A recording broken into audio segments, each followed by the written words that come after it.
करने दे, बाहर भी पाबंदी तो इधर भी। जी प्लीज जनाब स्पीकर। जी राजा जी ठीक जी प्लीज जी प्लीज बात कर लीजिए। आपको बात करनी चाहिए, आपको भी बात करनी चाहिए। जी प्लीज। जनाब स्पीकर,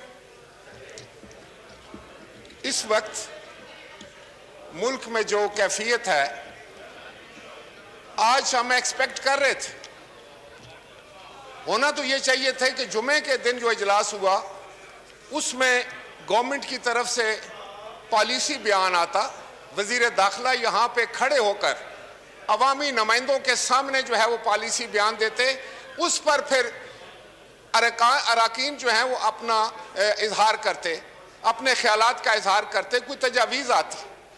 हालत ये है जनाब स्पीकर इस वक्त कि मुल्क में मीडिया के बिल्कुल ब्लैकआउट और सारा मुल्क अफवाहों के जो है वो जद में है, किसी को कुछ पता नहीं क्या हो रहा है। और वजीर दाखिला ने जो आकर बयान दिया है वो आपके सामने, मैं समझता हूँ वो इस ईवान की तौहीन करके चले गए हैं। अगर वजीर आजम ने 4:30 बजे तकरीर करनी है तो वजीर आजम ने यहां आकर करनी चाहिए थी तकरीर। He is responsible to this house. जनाब स्पीकर, ये क्या कहा है वजीर दाखिला ने कि आपने मुझे बुलाया और मैं आ गया? जनाब स्पीकर, इस वक्त हालत यह है पूरे मुल्क में कि हुकूमत की नाअहली की वजह से, नाकामी की वजह से, ना तजर्बाकारी की वजह से भाई भाई के साथ लड़ रहा है और मुल्क को हम एक ऐसी सिमत लेके जा रहे हैं जो बहुत खौफनाक है। क्या इनकी अकल में यह बात नहीं आ रही?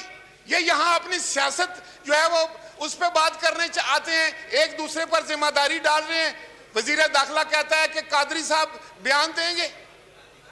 कमाल है। ये हम सब का मुल्क है और हम सब जो यहां बैठे हुए हैं, हम सब गुलामाने रसूल हैं, रसूल मकबूल सल्लल्लाहु अलैहि वसल्लम की अकीदतमंद बैठे हुए हैं। तो आप ये क्या कर रहे हैं? आपको मेरा ख्याल है समझ ही नहीं आ रही है कि ये कितना एहसास मामला है। इस वक्त जो कुछ मुल्क में हो रहा है, ये वजीर दाखिला के घर के सामने इस वक्त जो हो रहा है वो आप पता करें क्या हो रहा है। तो ये क्या होने जा रहा है इस मुल्क में?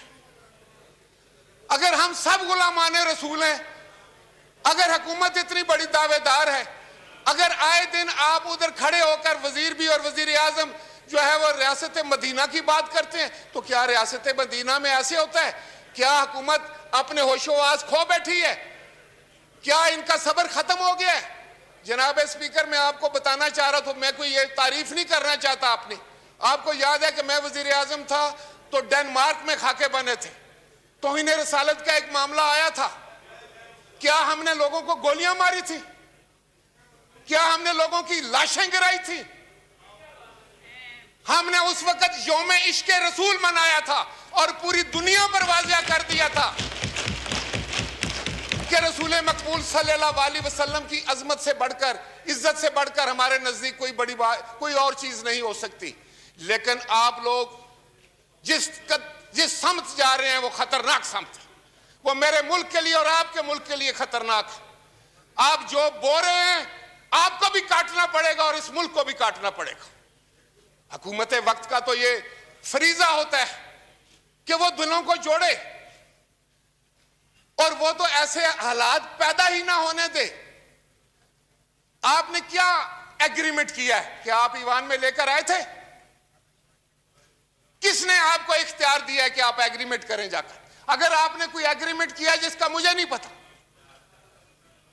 मीडिया पर वो नहीं आ रहा कि क्या एग्रीमेंट, हाउस के अंदर वो नहीं आ रहा क्या एग्रीमेंट, और आप एक रेजोल्यूशन लेकर आ जाते हैं कि हम सारे जो हैं वो गुलामाने रसूल हैं। बिल्कुल इसमें कोई शक नहीं।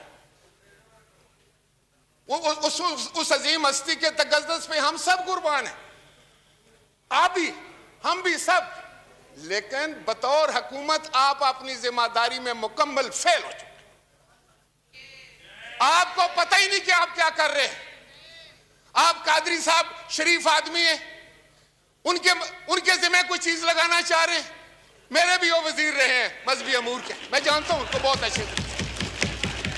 आप अपनी जिम्मेदारियों से मत भागे। आज वजीर आजम को यहां होना चाहिए था। आप वैसे तो टेलीविजन पे बैठ के बड़े लंबे लंबे बातें करते हैं, आपके जो आपने आगे तर्जमान रखे हुए हैं, गज गज उनकी जबानें। याद रखें, आप इस मुल्क के साथ दुश्मनी कर रहे हैं, नफरतें फैला रहे हैं आप इस मुल्क में, आप इस मुल्क को तकसीम कर रहे हैं। आपने हमारा ये माशरा खत्म कर दिया, इसकी इक़्तिदार को खत्म कर दिए। आपने हर वो काम किया है जिसमें नफरत का इजहार हो, आपने हर काम वो किया है जिससे तज़ीक का इजहार हो। कोई एक दूसरे की इज्जत नहीं करते। आप रसूल मकबूल सल्लल्लाहु अलैहि वसल्लम के मामलात को आप इस तरह टैकल करेंगे? इस्लामी मुल्क में आप इस तरह बात करेंगे? कभी आप कहते हैं हम ये कर देंगे, कभी आप कहते हैं वो कर देंगे। लेकिन मैं आपको ये बताने जा रहा हूं जनाब स्पीकर, आपकी वसातत से हुकूमत मुकम्मल तौर पर इसकी जिम्मेदार है। ये जितनी भी जो कुछ भी हो रहा है इस वक्त मुल्क में, क्या आपको पता है क्या हो रहा है? क्या मुझे पता है? क्या किसी और ऑनरेबल मेंबर को पता है? टेलीविजन पर हम कुछ चीज देख रहे हैं, अखबारात पर देख रहे हैं। कहां है आपके बड़े बड़े दावे कि आप मीडिया की आजादी पर यकीन रखने वाले लोग?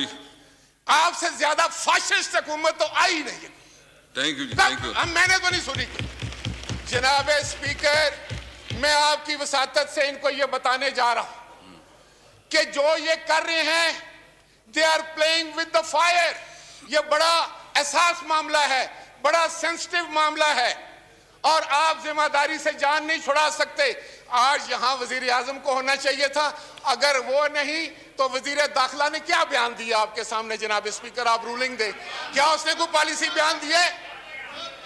और अभी आप कादरी साहब से कह रहे हैं कि वो एक तफसील से बात करेंगे और 4:30 बजे वजीर आजम बात करेंगे। ये हाउस किसके लिए है? ये पार्लियामान किसके लिए है? पार्लियामान को जवाब दे वजीर आजम। इन्हीं बातों की वजह से मैं आपको ये बताने चाहता हूं कि you are pursuing wrong ideal, you are going on wrong path और ये मुल्क के लिए ठीक नहीं है। आप मुल्क के साथ दुश्मनी कर रहे हैं। देखिए इसके बाद जी प्लीज नूर काजी साहब, इस तरह नहीं होगा। अगर आप मौके देखे, उसको मौका भी दे, आपको मौका मिलेगा, आपको मौका मिलेगा। इसके बाद प्लीज ये बात कर लीजिए जी प्लीज। इसके बाद आप कर लेंगे ना, आप कर लेंगे प्लीज।